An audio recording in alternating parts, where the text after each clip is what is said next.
আপনারা এখানে দেখতে পাচ্ছেন যে এখানে আমার কোনো ব্লুটুথের কোনো অপশন নাই। এখানে ব্লুটুথের অপশন আপনারা কই থেকে ওপেন করবেন, আর আপনার ব্লুটুথ যে কুড নট কানেক্ট দেখাচ্ছে এখানে। তো এই সমস্যাটা কিভাবে সমাধান করবেন আমি সেটাই দেখাবো। আর আমি এতদিন যে ভিডিও দিইনি সেটার কারণ হলো আমার চ্যানেলে একটা স্ট্রাইক আসে, ফেক স্ট্রাইক। তো আমি এখান থেকে রিমুভের জন্য অ্যাপ্লাই করছি, কিন্তু রিমুভ করে নাই। তো এখানে দেখতে পাচ্ছেন যে কপিরাইট স্ট্রাইক আছে একটা, তো সেই জন্য আমি ভিডিও দেইনি। আর 29 দিন আছে। তো এখানে আমার আগে আরও একটা ভিডিওতে স্ট্রাইক ছিল, সেই জন্য আমি ভিডিও দেইনি, কারণ আর একটা যদি স্ট্রাইক আসে তাহলে সমস্যা হতে পারে। তো আপনারা ব্লুটুথের সমস্যা কীভাবে সমাধান করবেন আমি সেটা দেখাবো। তো সমস্যা সমাধানের জন্য আপনাদের এখান থেকে যদি অ্যাড করেন, তাহলে এখানে দেখতে পাচ্ছেন যে এখানে কুড নট কানেক্ট দেখাচ্ছে। তো এখানে যদি হেল্পে ক্লিক করেন তাহলে আপনাদের এক ব্রাউজার ওপেন হবে।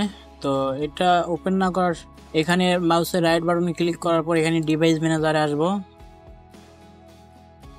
আসার পর এখানে দেখতে পাচ্ছেন যে ব্লুটুথের কোনো অপশন নাই।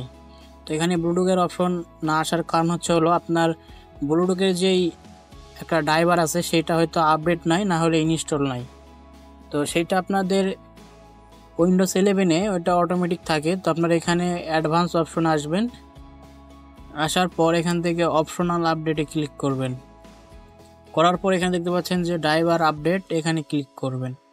করার পর এখানে দেখবেন যে আপনার ব্লুটুথ লেখা আছে, দেখতে পাচ্ছেন যে ইন্টেল কর্পোরেশন ব্লুটুথ, এখানে এটা টিক মার্ক দিবেন।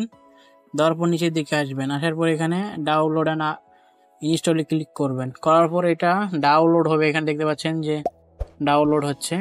তো আপনারা চাইলে সবগুলো ডাউনলোড করে ইনস্টল করতে পারেন।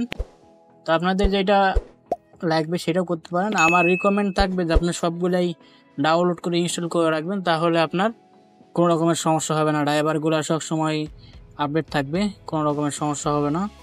এখান থেকে আমার উইন্ডোজটা আপডেট আছে, তো আমি এখান থেকে আপডেট করে দিচ্ছি। আর এখানে ড্রাইভারগুলো আমি এখান থেকে অল সিলেক্ট করে এখান থেকে আমি ইনস্টল করে দিচ্ছি। তো দেওয়ার পর আমরা এখন যদি ব্লুটুথ অপশনে যদি ক্লিক করি তাহলে আপনারা, তো এখানে আমরা যদি দেখি এখন, তাহলে দেখতে পাচ্ছেন যে এখানে ব্লুটুথ অপশনটা শো করতেছে। এখন আমরা যদি সেটিং থেকে ব্লুটুথ অপশনটা ওপেন করি, ব্লুটুথ অপশনে আসার পর এখানে দেখতে পাচ্ছেন যে অ্যাড ডিভাইস লেখা আছে এখানে ব্লুটুথের, এখানে ক্লিক করলেও হবে। আর এখান থেকে দেখতে পাচ্ছেন যে ব্লুটুথের অন অফ করার অপশনটা এখানে শো করছে। তো এটা অন করে দেওয়ার পর এখানে অ্যাড ডিভাইসে ক্লিক করার পর এখানে ব্লুটুথে ক্লিক করবেন।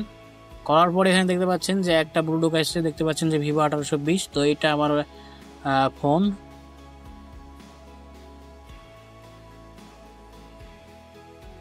তো এখান থেকে আমি একটা কানেক্ট করে দেখাচ্ছি আপনাদেরকে। তো দেখতে পাচ্ছেন যে এখানে কানেক্ট হয়ে গেল এখান থেকে। তো আপনাদের আশা করি আপনাদের এই সমস্যার সমাধান হয়ে যাবে এই ভিডিও থেকে। আর যদি সেটা আপনারা কমেন্ট করে জানাবেন, তাহলে আমি সেই বিষয়ে ভিডিও দেওয়ার চেষ্টা করব। তো আজকের ভিডিও পর্যন্ত।